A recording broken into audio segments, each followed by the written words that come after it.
Thanks to everybody for coming. I'm Mike Oreskes, and I'll try to guide us through the next hour, which I think should be fascinating. We have several surprises, so we want to move fairly quickly. First thing I want everybody to understand is that while virtual reality will be integral to this evening, it isn't actually the subject of the evening.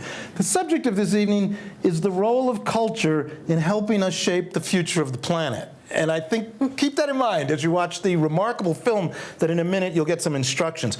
But before we do, I want to introduce our two panelists.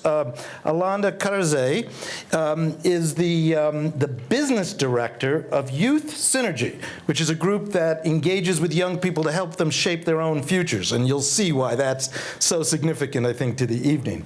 And Lynette Wallworth, who is our filmmaker this evening. She's done many remarkable films and installations and artworks of various sorts, but she's done a film tonight, and I'm not going to talk a lot more about it because I think you should just see it. So what we're now going to do is find our vaunted tech experts who are going to help you set up the gear that you're holding in your hands or dropping on the floor. And we believe this to be the largest coordinated viewing of a virtual reality film yet undertaken. You may notice, by the way, this probably won't be here after you've seen the film. This is a virtual reality 2D camera, not exactly the same as the one used to make this film, but it gives you a sense of this 360 circumference of the filmmaking. So with that, I'm hoping that our tech, Mr. Aaron, are you here? Here he goes. Ah, there you are. Bravo. He's going to lead us through our virtual reality gear. Hi, how you guys doing? Good. Excellent. So, this is actually going to be hard to do with the microphone, so I'm just going to set it down. Why don't, Yeah. we can, you know, He does. I have many skills, speak. you know. You talk, Oh, we'll hold. Thank you. Okay. So, this is the Gear VR. It's made by Samsung, and it's powered by a smartphone. It's powered by the Galaxy S6, a pretty amazing piece of technology that makes this possible. So I want to give you a few pieces of information about how this works. On the top, if you look at the top in the center, there's a focus wheel. Everybody find the focus wheel? It's important because when you're in the experience, you're not going to be able to find that so easily. So the other thing is on the right-hand side in the black area, there is a volume control. So find the volume control, make sure you know what that is. Okay. And as mentioned, this is a synchronized experience. So once we'll be doing a countdown, and at the end of the countdown, we'll start it. And if anything happens, if your device doesn't start, just raise your hand and we'll be over to you really quick. And the same thing goes for anything that happens during the experience. You can't find the focus wheel, the volume control, something's wrong with the video, raise your hand. Just try to keep quiet because everybody's going to be in a very immersed experience. So just try to keep in mind that other people are are very focused. So the other thing is this is a 360-degree video. So make sure to take advantage of that. I can take it now. Yeah. So yeah, make sure to take advantage of that. Look behind you, look below you, look above you. You can look any direction. A lot of people will do VR for the first time, and they'll be done with it, and they'll be like, did you look behind you? And they're like, you can look behind you, and they're very surprised. So don't miss out on that. And let's see whether... Glasses? Yes. Samsung recommends that you take your glasses off. The focus wheel accommodates for most prescriptions. If you have a very unusual prescription, then you can leave your glasses on, and it should still work with the Gear VR. Black area? Yeah. The what? Black area in the film? Oh, yeah. So towards the end of the film, there's a cut, and some people think that that's the end of the film. Wait until the credits roll. That's the real end of the film. So I think that that's about the end of the instructions. So I'm going to go ahead and have you guys put the headsets on first and the headphones second. Oh, good. Yep. Once everybody is situated, we'll start the countdown. Some people arriving.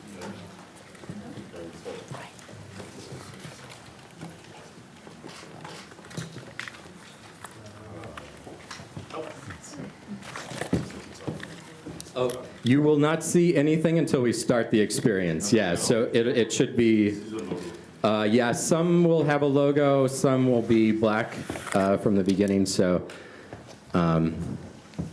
if it doesn't, if you don't see anything when at the end of the countdown, raise your hand and we'll replace your headset. All right. All right. See if everyone. Yes. Okay. Can we get us swapped out with someone?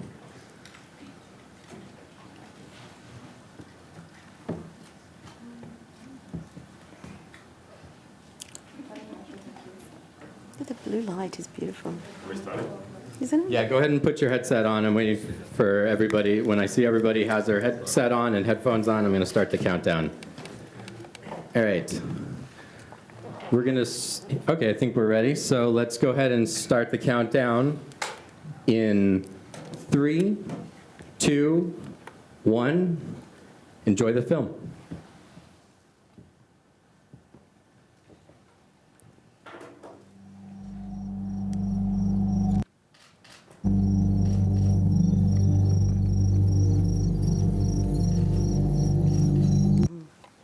This is not my story. This is Nyarri's story. A Madu man who lived as his grandfathers had lived.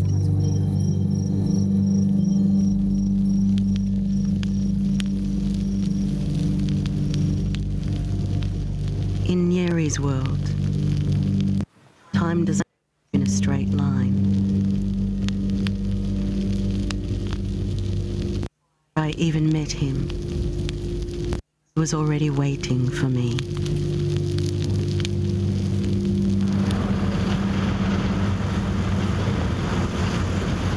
He has a story he wants to share.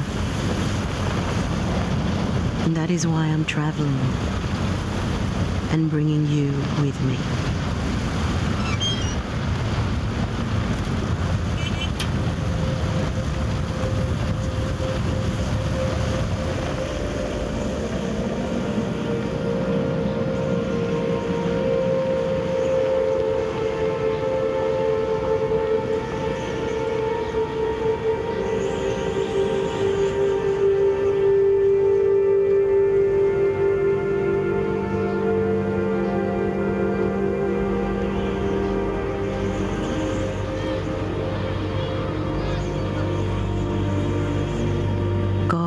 Appears to some in the desert. Nyarri was hunting in nearby country 65 years ago, the day he saw his vision, the day our world collided with his.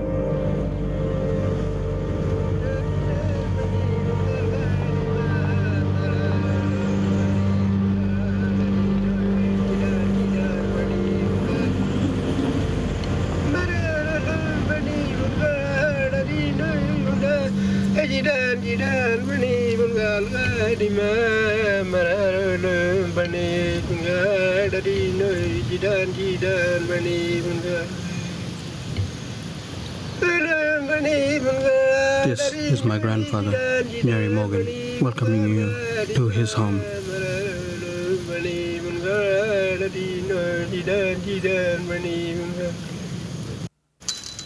His wife, Alanda, Nola Taylor,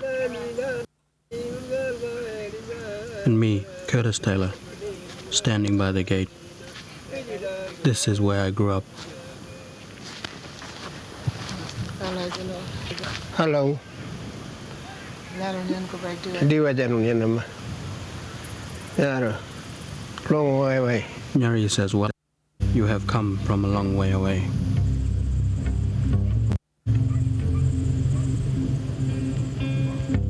All people returned to settle here, they came to protect that hill. The hill holds uranium.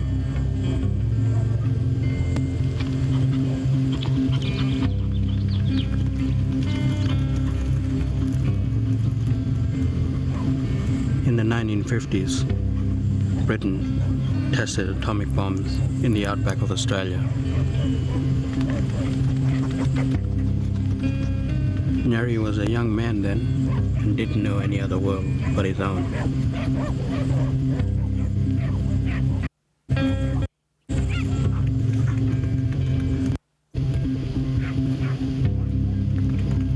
There are some films I brought with me to show him.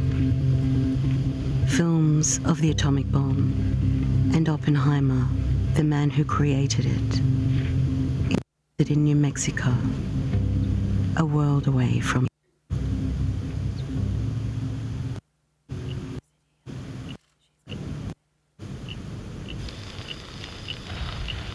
Five, 4, 3, 2, 1.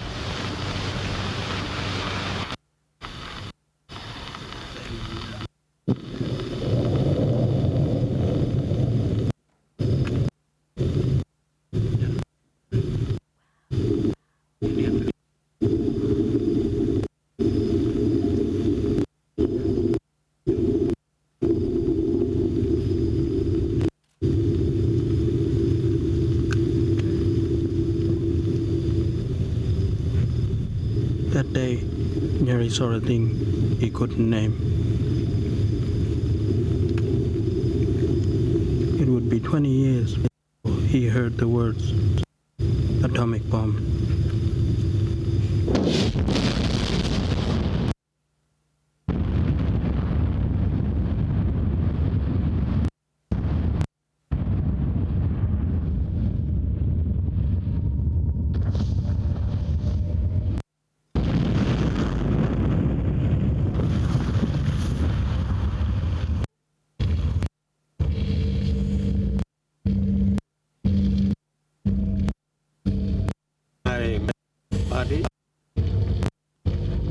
I thought I saw the smoke of my God rising up with me, and the world spoiled,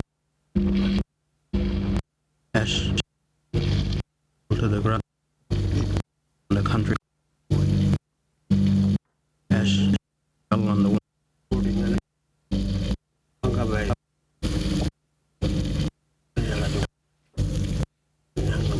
Then I saw it had made kangaroos as they lost easy hunting. So we took those kangaroos and we ate them, and people were sick. And then the spirit left.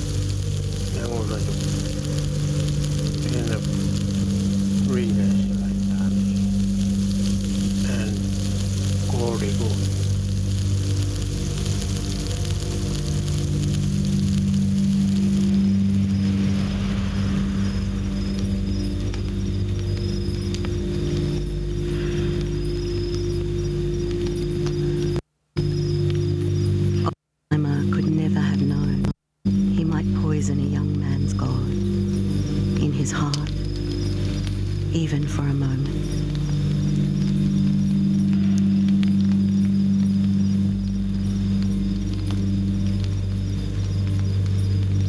There is what we do not know, and then there is what we come to know.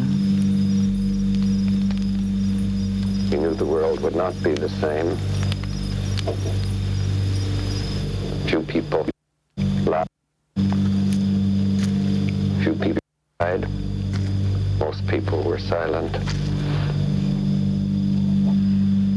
I remembered the line from the Hindu scripture, the Bhagavad Gita. Vishnu trying to persuade the prince that he his duty to impress him, takes on his multi-armed form and says, Now I am become death, the destroyer of worlds. I suppose we all thought that, one way or another.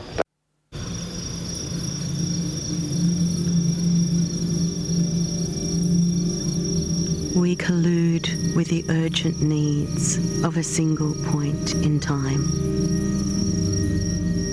Madhu contemplate the expanse of 100 generations.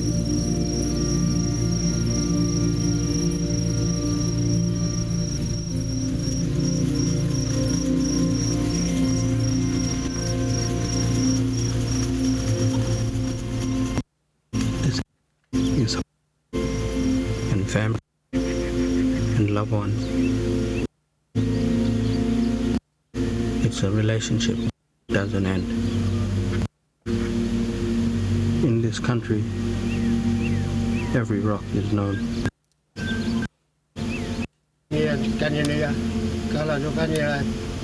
We looked after this country for thousands of years so that the country can be good for the generations after us. We will give them the one and they might keep it.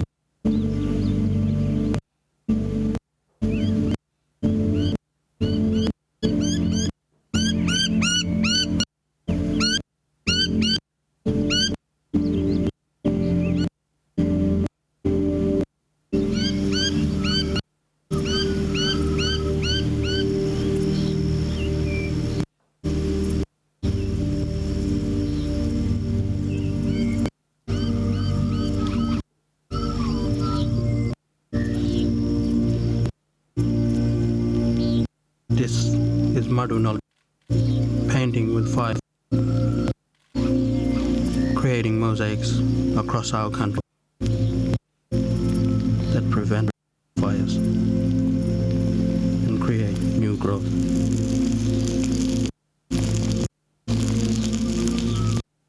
The wisdom to control where the flames will travel.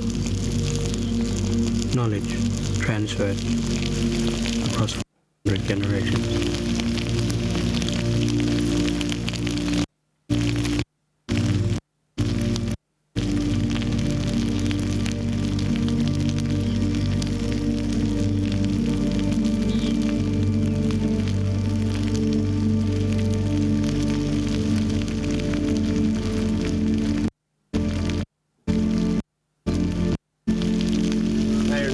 I am going now.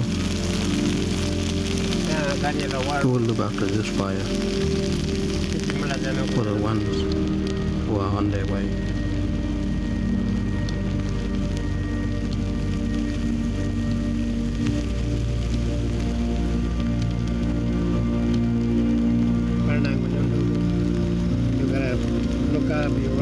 Look after your country.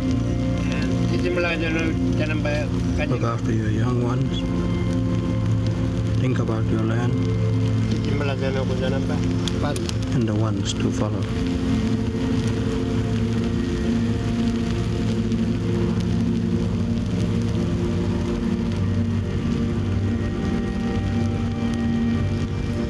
And look after yourself. Look after life.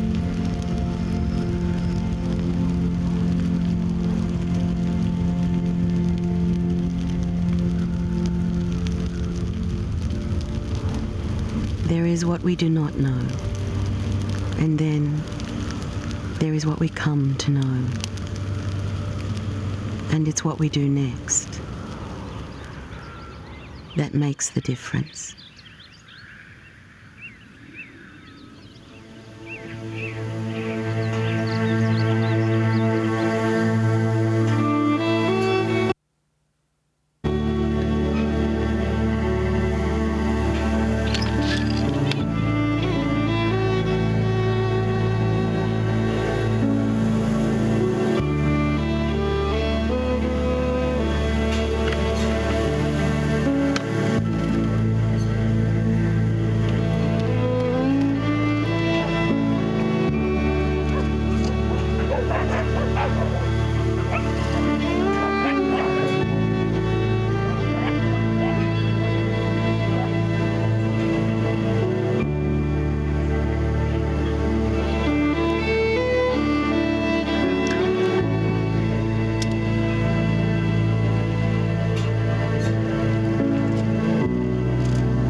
Oreskes uranium mine, one of the world's largest uranium producers, wants to build the Kintyre open-cut uranium mine. And the project, the uranium mine, does have conditional federal and state approval. Traditional owners, the Madu people, have signed a land use deal agreement with the company, but there is another group of the Madu people opposed to the mine on environmental grounds. And today they'll highlight their concerns with the painting by night.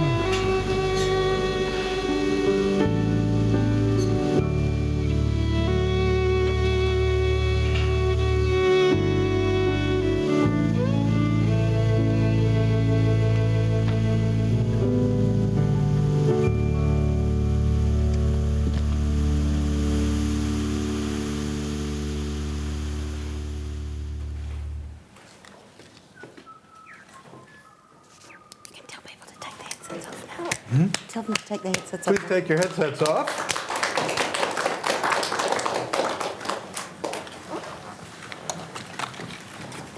Welcome back. It's a long trip. Give everybody a moment to reacclimate to the Alps. So I told you we were going to have a couple of special surprises beyond just viewing this extraordinary film. You've just been to visit Neri Morgan in his home in the deserts of Western Australia. He's lived there somewheres in the neighborhood of 80 years, although we don't actually know since he has no birth certificate, which, by the way, also made it a little complicated to get him a passport, although he did get one because he's here today. He has left Australia for the first time in his life, left the Western Desert, I believe, for the first time in his life. Left Western Australia for the first time. Western Australia for the first time in his life, and he's here, and I think we should bring him in now. Introduce you to Neri Morgan.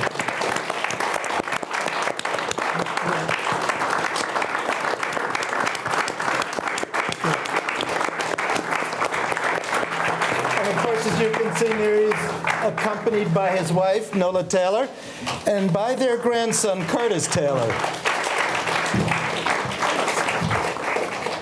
Curtis will help us translate so that we can begin the conversation. Neri, welcome to Davos. Now, I understand you have a little something you'd like to share with all of us before we have more of a conversation. Yep. The floor is yours. To come that here every people.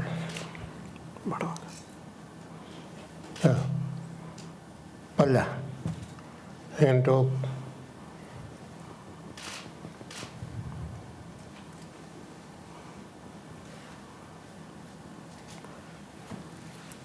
Australian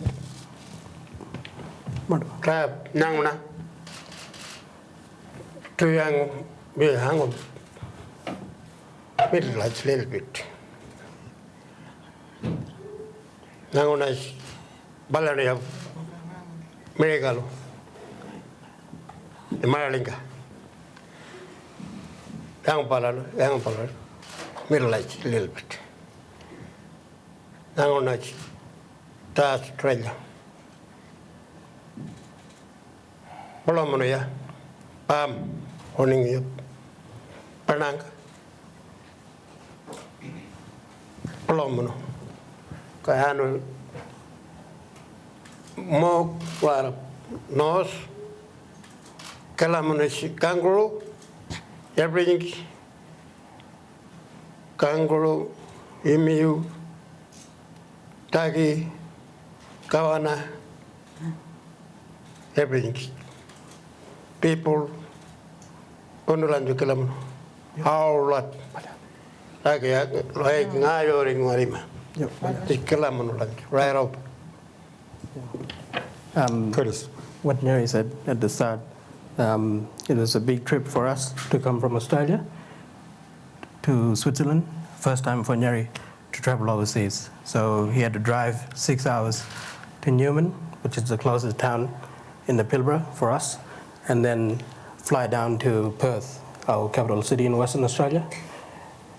From Perth, we traveled then on to Doha and here in Zurich, and then drove to where we are now in Davos. And he was talking about before the film you guys just saw, where Nyarri's account when he was in the northern part of South Australia and saw the atomic testing in Martumili. So he was a young man at that time with two of his other brothers walking around and talking about how it affected people, the animals, and the land today.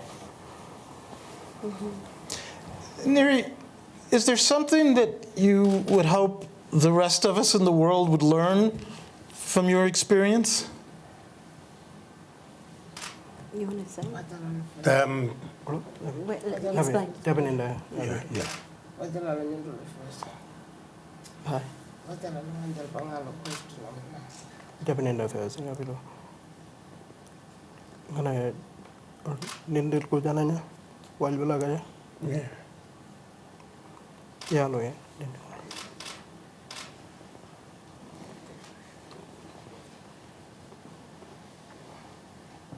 Rest the world. You can start sitting if you know.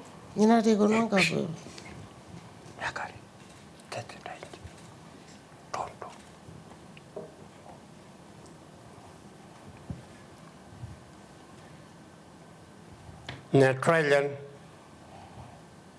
one can only do 20 years. Even one can only 20 years. Well, Australian around land, Tanya, category, even to the 20 years. What Nyarri was, talking about is he's been around for a long time, and he taught a lot of people, a lot of generations after him, because he has that Nindi, that knowledge of old people. They taught us of how to live in the country and how to relate to the country in a good way. For, I think, just what we hear today, we're on the world stage, and what I'd like to say on behalf of Madu, us here, and Madu back home, Madu people, and other nations back home, is that we are representing you, and it's not just our trip, it's everyone's, all Aboriginal, Indigenous people, and Torres Strait Islander people back home. Lynette, you've spent a lot of time with Nyarri and with the Madu people. Tell us a little bit about what you've learned about their concept of the earth and time versus the world that we all live in. Well, I want to say, I'm. Don't worry. That's okay. Yeah, he's just asking me about. We have many signs. Michael's just asking me about difference between us cultures in terms of time and the way we think, and some things I've learned. So I start this film by saying, my feeling is when I'm with Māori people, time is operating not in a line.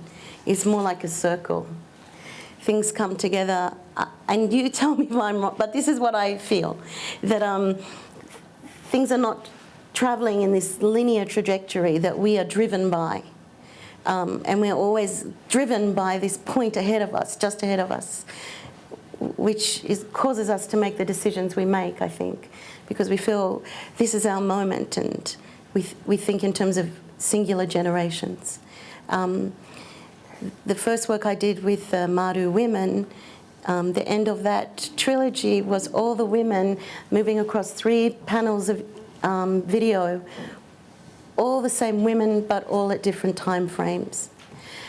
That work was called Always Walking Country, always being in that country.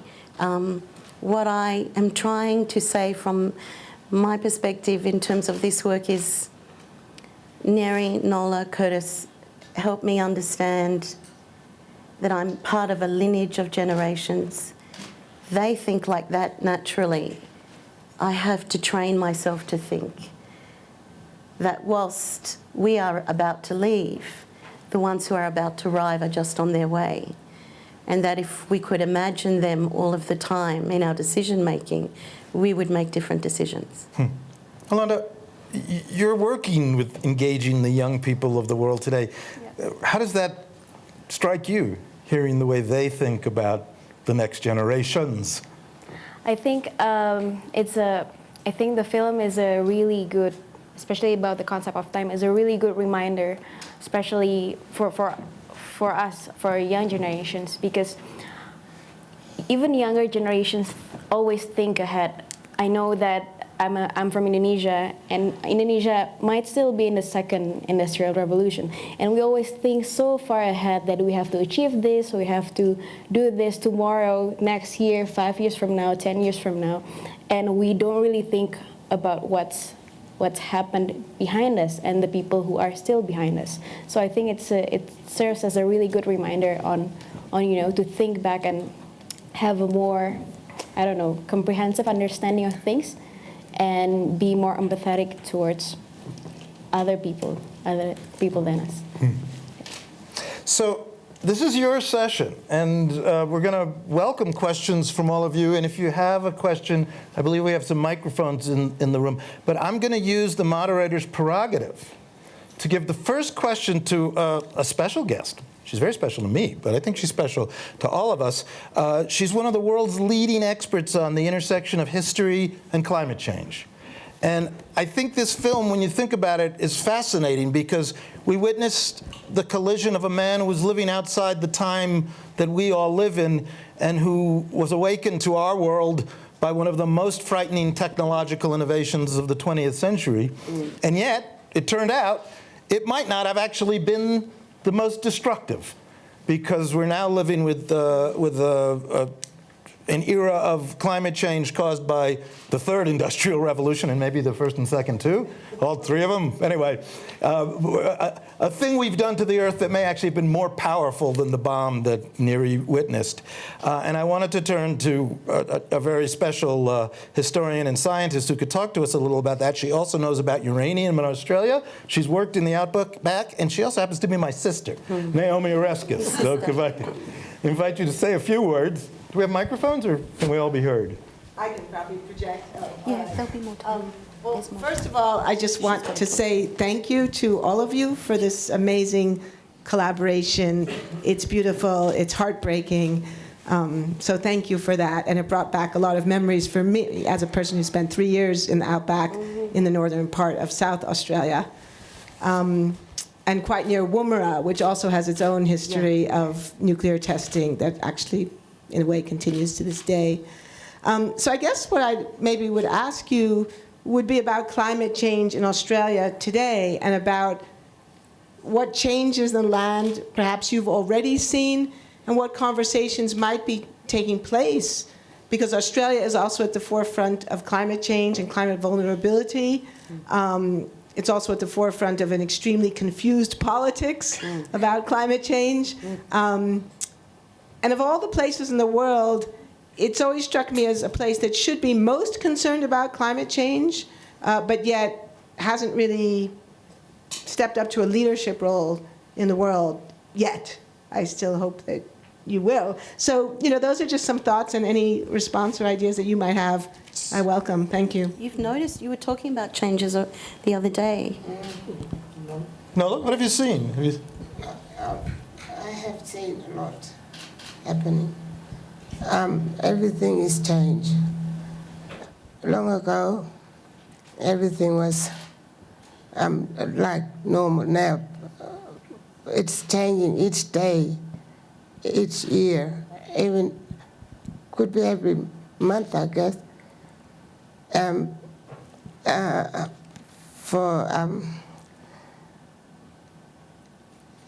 Whether like we don't get enough rain, everything is changed.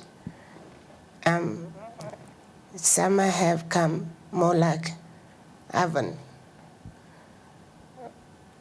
And when the cloud transformed into become a rain, it just disappeared each day. And plant, everything is fading away. Used to be, healthier. Everything changing. For my eyes. I don't know about, younger. Yeah, just like, the fires are getting more hotter in the desert, and mainly the arid areas where in the western desert region, the summer has come early and more hotter before and during that time when we, like in the film you saw about Waru fire, when we talk about Waru, about fire, no, well,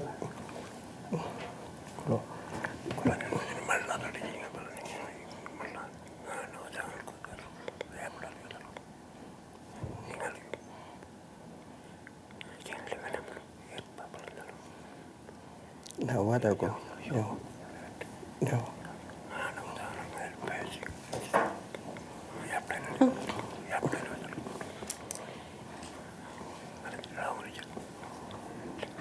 You want me to say something? We just finished this bit about the fire. He wants to say something. Jikapan bin nakono kapman. Tapam nuna. The manda mail milpa. He don't want to manage Tawano. I'm going to the manda. Tas Tawano manage in Charat. Take it up. Everything. Lion. Tas the Pundogono. History. Land Sanya. Tachamono.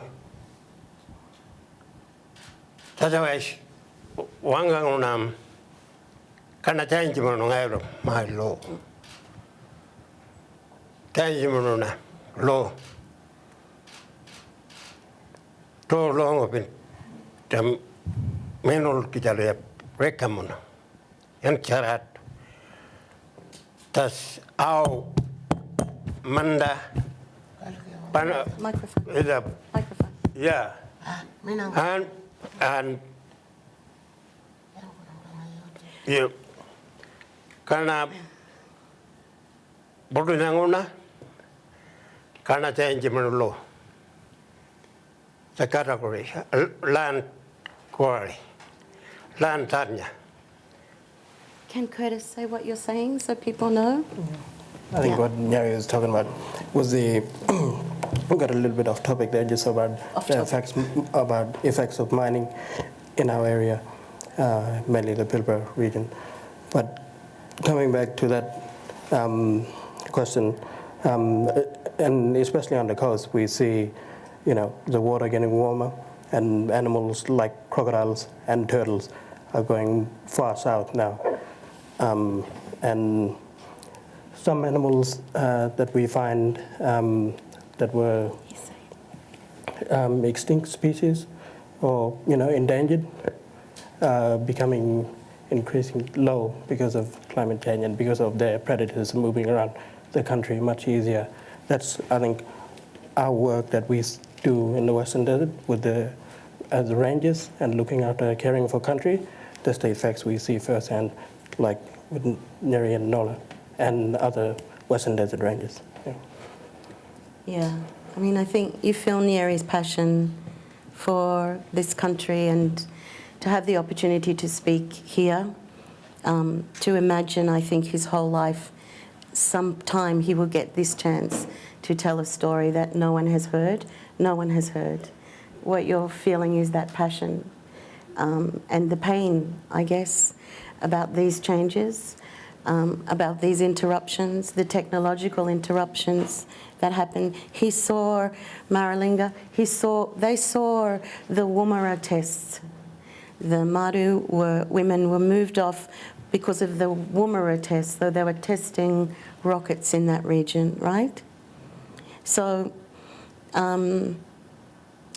this film is a way of sending out a story from a very remote place, a very story held close till now. This story is a gift. Yeah. And that's I think that the heart of what we're all, so happy to have it here and to share with you, because the gift is in this thinking, this, generations of thinking of how to care for a place, because you stay there and you don't leave it. You don't move when it's difficult. You tend to it like it's your child. Yeah. Curtis, I wonder if we could ask you, this idea that Lynette's is talking about, how was that transmitted to you? How did you come to understand that you were part of something that extended over hundreds of generations? I think in our culture we call it jaring, and we are conceived even before we are born, before our mother gives birth to us.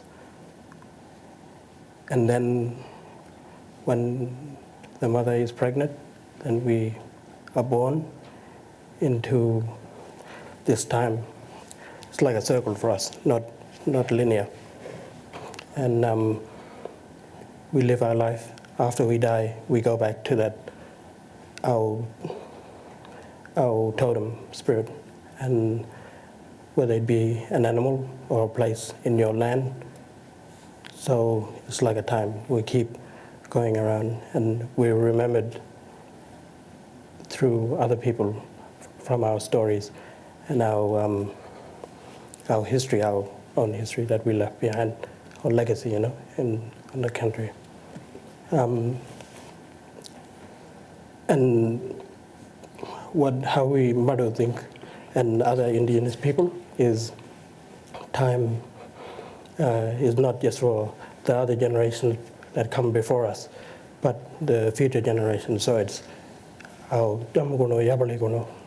grandfathers and grandmothers have laid, our forefathers have laid this time and our Jurwa, and we're creating new ones, just like here, Maru will talk about this time for us here in Davos and our trip, this event, and it will be a new Jurwa, a new history for us. Yeah, so. I think what I would like to say, especially also in regards to everything that's been said, is that the way I see it, this technology used to be something that was invented to make our lives easier. The telephone, the lamp, and everything. It was supposed to make our lives better. But I think we've come into a phase where there are a lot of people, a lot of institutions that misuse technology to disrupt the lives of people who've been living peacefully. And I think in embracing also the fourth industrial revolution, I think it's about time for us to not only to put back technology to make lives easier, but also to make technology allows us to understand people, to bring empathy. Because I think, especially from seeing this movie, even though I have never traveled to where Nyarri and his family lives, I can feel how it is. I can know how it is to live there. In 15 minutes, I can understand and I can empathize. And I think if this kind of technology is being used to a lot of things, for example, if we bring the story of people experiencing climate change in real lives to people who don't want to do anything about climate change, then they will realize that there needs action to be done. So I think it's a great film. It's a reminder for us to put back the role of technology and brings it further to bring empathy in our lives, and not just about advancing business, not just about profit, not just about tweeting all these awesome celebrities, for example. But it's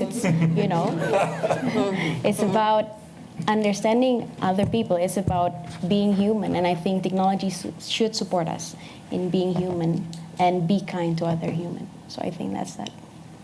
That was a Davos moment. Do we have any other questions in the room? If I have my back to you, forgive me. Oh, yeah, come over here. Hi, thank you for that, Lynette. It was very moving. And I just wanted to get a little bit more creative process of how, like some of the challenges you thought of bringing this together, and I thought the CGI elements were fantastic, and I haven't seen the live action with the CGI. I mean, I know everyone wants to talk policy, but sorry. The animation, the kangaroos. Yeah. And even in the beginning, it was very great. If you could talk to us a little bit of some of the creative decisions you had to make, and how you juxtapose them with the time constraint, and because there's a lot of decisions I can see that you probably made that worked really well. Was there something you wish you could do more with the limits of the technology? Just a little bit of that, I think would be really insightful. Well, we've talked about this a couple of times. I went to Newman maybe midway through last year and brought pictures which look a lot like this. So showed Nyarri a slide deck that had this logo and had people sitting on a panel like this and said, do you want to go there? And do you want to tell that story there? And I will use this sort of camera. And at that time, he said he wanted to have drawings. Another very close painter of the Madu had an animation. So I understood very clearly he wanted an animation. Wanted that section of the kangaroos to be animated. It was a very clever decision. It was Nyarri's decision.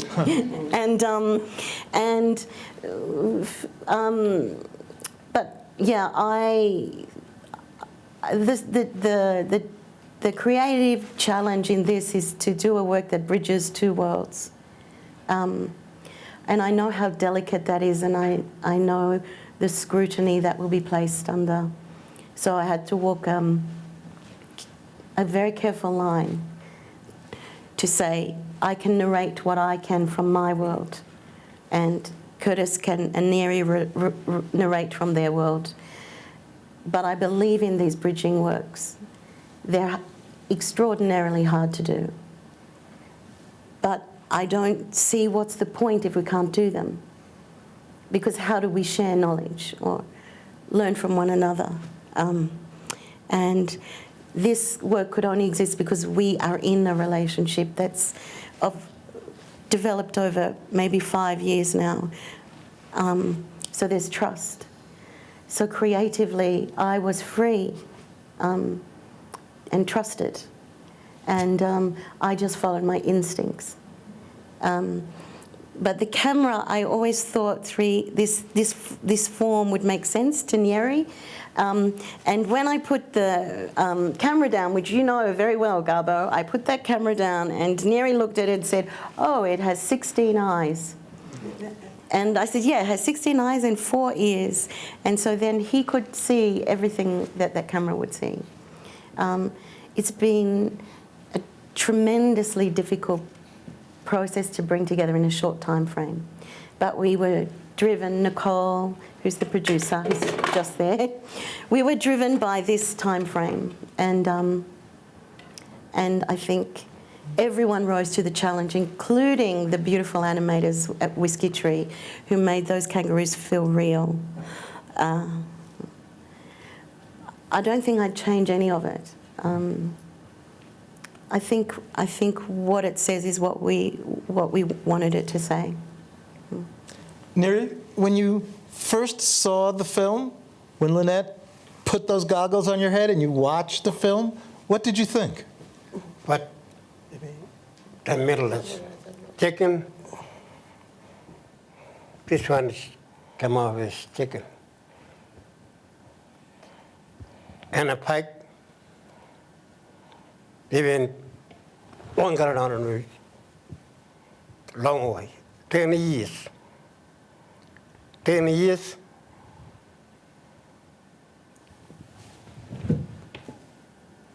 I think I got that without What's your translation with Curtis. Don't fall back there. Yeah.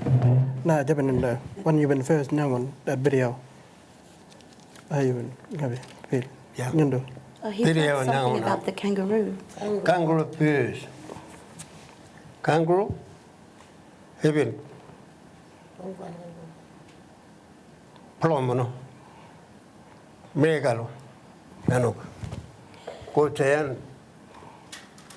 Oh. Nuno guya nuramana. Yani. Mayuna kutu. Ninaola. Post. Nangola. Trade. Taos. Curtis Nose. said, oh, Now. Yani young son can. but when you first watched that one, remember when you first watched it, you remembered, Now. wasn't that? First. Young pula. When you were young. Yeah. But when you were young, video. when you watched the video, Yeah. Yan cutting ulinya. Nango. Video. Kuwari luto nango. yeah, Even. you want to say, Curtis, about when you first watched? Yeah, when I showed Nyarri the VR, the first, you watched it the whole way through, and I think he was really proud of his story being shown in this way, and what he felt most, what hit him the most was when that explosion and when that time when he saw the animals and the kangaroos dying after the aftershock. And he spoke about that a lot after, watching the whole piece. But he was mainly just focusing on that moment where, the animation is, So when we were shooting, we would show Nyarri like kind of scenes every night. But then we put the whole piece together. I put the whole piece together, and then Curtis showed him. Nola downloaded a file in the clinic, and she watched it. Yeah. Yeah. Yeah. And Curtis came over and he did the narration, and he made the kangaroo sounds. Well, we unfortunately still live in a world with time, and we've run out of it. But I want to thank you enormously for coming here with this film and for the gift of this film and of your wisdom. Thank you very much.